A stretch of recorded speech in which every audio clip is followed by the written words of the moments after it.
Hello everybody. The last short intro video I wanted to record for you was about the publication of Anna Karenina. Now, this is something that's a little bit hard for us to understand as modern readers, but the 19th century was a time of intense serialization of novels. They were almost never published all at once. Instead, they were broken up into pieces and published. And typically, most novelists didn't actually complete their novels before they were published. They were writing them as they were being published instead. And so that's the case with Anna Karenina, which was the result of some work that Tolstoy had done in the early 1870s. He had written a number of different drafts trying to write this adultery novel and write about the reaction of the central characters to this affair.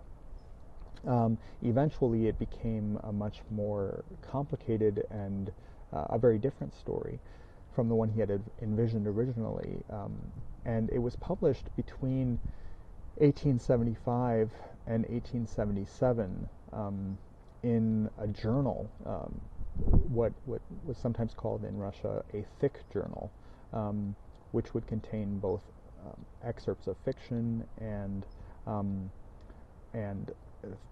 political essays and reviews of other books. It would be like a literary magazine being published now, but it would be much thicker than our average literary magazine because it would contain whole sections of novels that were being published. So Tolstoy published Anna Karenina in a thick journal called The Russian Messenger. And the publication schedule was very irregular. He published it in 13 installments and then a final part that was not published in Russian Messenger. The 13 installments weren't published on a regular schedule either. They were published from January through April of 1875. There were 4 installments, and then there was a long break, and then they were published.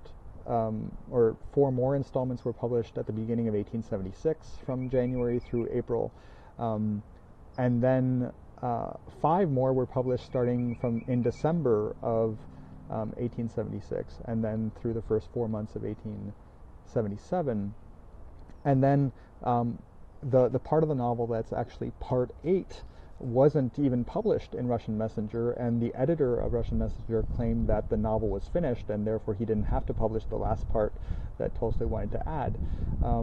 So that one ended up being published as a separate pamphlet in the summer of 1877, and it wasn't added to the novel in its integrity until it was published as a whole book. So I mean, I'd invite you to think about what the experience of reading this would have been like if it had been broken up like that. And not only that, but the installments that were being published rarely align with the parts that we now have, even though the parts were labeled roughly the same way as they are now. Each installment wasn't really ending at the end of each part. I think there were 4 of the 13 that did coincide with the ends of parts. But many of them didn't. Instead, they would coincide with a particularly significant moment in the story. And then there'd just be a break, and you'd have to wait a month or 8 months until you got to see the next part. So it was much more like watching a television show that was on a regular weekly release, or something like that, where you would wait for it, anticipate it, read it, and then discuss it with people. And then you might have to wait for the next season, which is really what was going on. So there were people writing reviews of these novels as they were being published. Now, one thing I will say about Tolstoy's tendency to publish installments that didn't match up with his parts, that was actually an intentional choice on his part. He didn't want people to perceive there to be too much closure or too much suspense. He wanted to play around with people's expectations, and so he often deliberately fooled around with where things ended and where they started, and deliberately tried to subvert people's expectations. So I just want to invite you to think about that as you're reading, and think about how different the final form of the novel might be from the way it was originally composed and received.